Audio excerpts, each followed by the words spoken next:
Before I start this story, I just want to mention a few things. This happened to me around 11 years ago, and this is the first time I am ever opening up about this.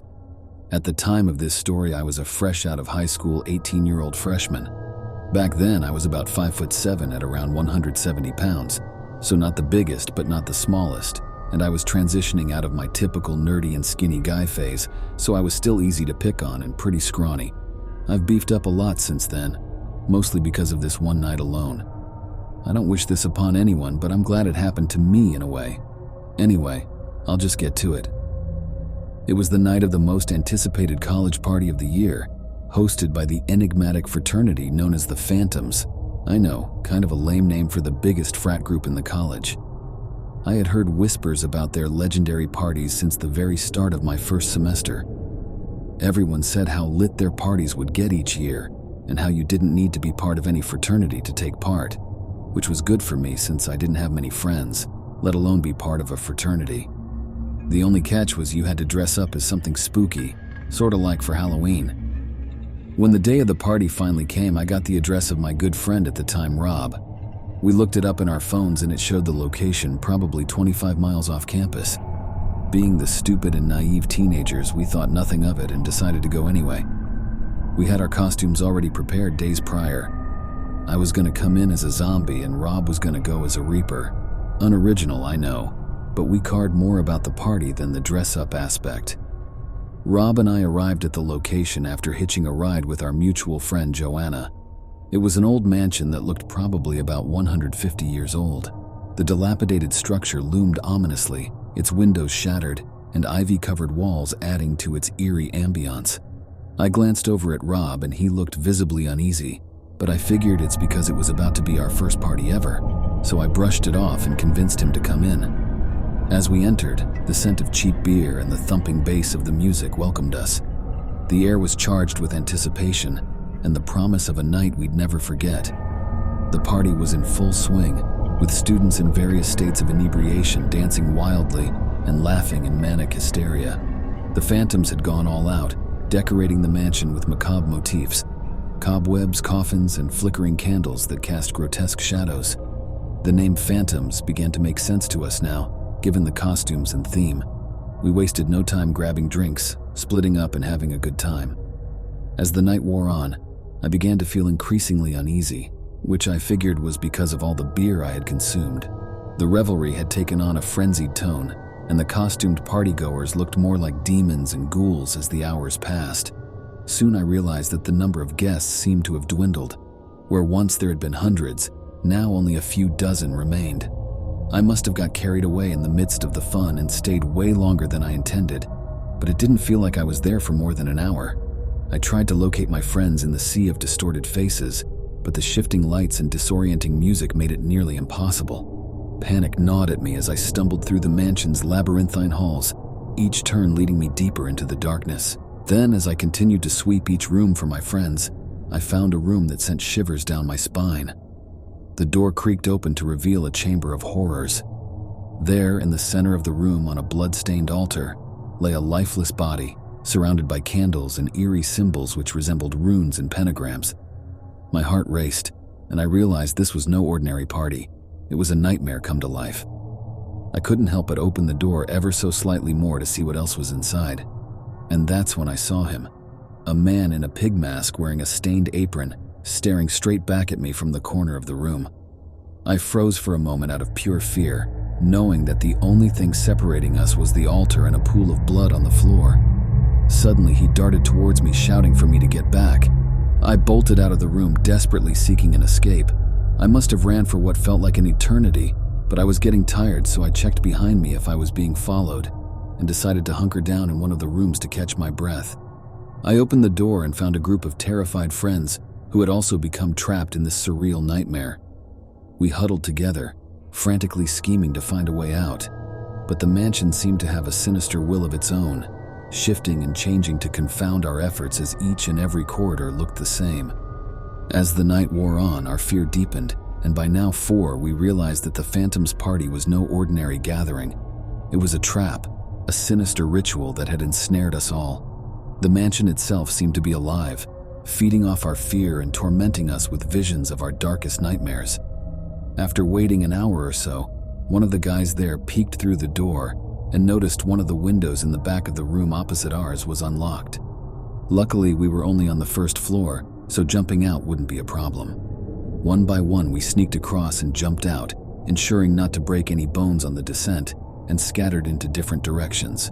The moment I landed, I sprinted into the car with Rob and Joanna and launched myself in. Before I even had time to do up my seatbelt, the tires screeched and we were off. The whole journey home, no one said a word. No one looked at one another. We were all too shocked. After some driving, Joanna dropped me off home as I lived not too far from campus. I entered the house without saying a word to anyone and went straight to bed. The following morning, as I came downstairs for breakfast, I noticed my family were watching something on the TV. I came closer, and when I noticed it, my heart sank. It was the mansion, but this time with tons of police tape around it and cop cars all around. I didn't pay much attention to what the reporter was saying, but I remember hearing 18 found dead. Then the hairs on the back of my neck stood up when I saw him. The pigman from the altar room getting escorted out in handcuffs, looking straight at the camera, almost as if he could see me through the TV. The memories came flooding back, and without touching my breakfast, I stormed out of the house and headed to college, trying to erase the images out of my head and trying to pretend it never happened in an attempt to cope. In the end, only a handful of us managed to escape the malevolent mansion, forever scarred by the horrors we had witnessed.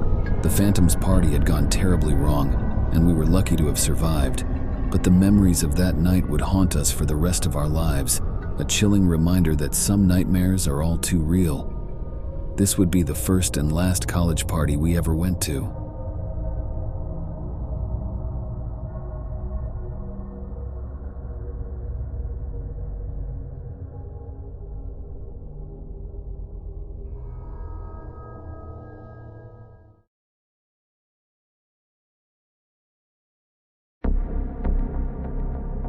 The party started off like any other.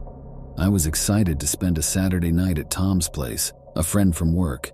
His spacious apartment was the perfect venue for such gatherings, and the atmosphere was full of energy and laughter as people arrived, clutching bottles of wine and six-packs of beer.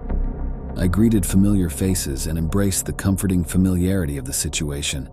It was just another house party, or so it seemed. Tom had outdone himself, with a playlist that made you want to dance from the moment you stepped inside. The sound system was blasting our favorite tunes, the lights were set low, and the drinks flowed freely. I found myself laughing, chatting, and dancing, the rhythm of the evening smooth and lively. But as the hours ticked away, I couldn't help but notice that something felt off.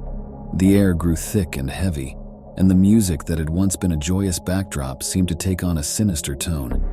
I brushed it off as the effect of one too many drinks and continued to mingle with the other guests. Then, as I made my way to the kitchen for another drink, I overheard a hushed conversation between Tom and his roommate, Jake. They spoke in worried tones, mentioning something about strange occurrences in the apartment. I couldn't make out the details, but their expressions were grave. My unease deepened as I wandered back into the living room. The laughter had faded, replaced by a sense of unease that hung over the crowd like a heavy fog. The once vibrant energy had dissipated, and I saw anxious glances exchanged between guests. The apartment, so familiar to me, now felt like a labyrinth of shadows and secrets. I approached Sarah, a close friend, and asked her if she had noticed the strange vibe that had settled over the party. She nodded, her eyes filled with concern. She told me that people had been experiencing odd sensations and hearing strange noises coming from various rooms. Curiosity and a growing sense of dread drove Sarah and me to investigate. We started with the bedrooms, cautiously opening doors and peeking inside. Nothing seemed amiss, but the eerie silence that enveloped these rooms was unsettling. We moved on to the hallway, where a flickering light bulb overhead cast eerie, irregular shadows on the wall. The air grew colder, and a feeling of foreboding intensified. We reached the bathroom, and upon entering, we discovered a shattered mirror, its shards strewn across the floor. No one had mentioned hearing it break, which was strange in itself. Our exploration continued, and we ventured down a dimly lit corridor towards a locked door. As we approached, the sound of faint whispering reached our ears. We exchanged nervous glances and, with trembling hands, turned the handle to the locked room. Inside, a chilling breeze greeted us, even though there was no window for it to seep through. The room was empty, save for an old, ornate mirror that stood in the corner. Its reflective surface seemed to hold secrets, and I couldn't tear my eyes away from it. Sarah, however, noticed something else. Her gaze was fixed on the mirror, and she was muttering something under her breath. I strained to hear and realized that she was repeating a name. Lydia. Lydia. The name echoed through the room, filling it with an eerie resonance. Suddenly, the lights flickered and went out, plunging us into darkness. Panic welled up inside me as Sarah continued to chant the name, her voice growing more desperate. I fumbled for my phone, using its dim light to find my way back to the hallway. In the distance, I could hear the faint sound of someone sobbing. The party had fallen into chaos, with people screaming and rushing towards the exit. I called out for Sarah, but my voice was lost amidst the chaos. With the help of my phone's light, I navigated through the panicked crowd, finally finding Sarah crouched in a corner. She was trembling and muttering the name Lydia over and over. I knelt down trying to calm her, but her gaze remained locked on something only she could see. The apartment had descended into madness. The once celebratory atmosphere was now a nightmare, with people convinced they had seen or heard something terrifying. They spoke of a presence, of a spectral figure that had appeared in the dimly lit rooms. In the midst of the chaos as we were leaving, I asked Sarah who the hell Lydia was. She said it was her sister who had died years back. I paused for a second and asked her how Lydia died. She said that her and her ex-boyfriend had a fight, which escalated, and he ended up stabbing her with a piece of a shattered mirror in their bathroom, which he previously pushed her into. Now, I'm not a believer in the paranormal, but this for sure creeped me the hell out, as the correlation was way too convenient to be accidental. Ever since then, I've definitely has a much more open mind about things like this. Most importantly, I made sure to not return to Tom's apartment again.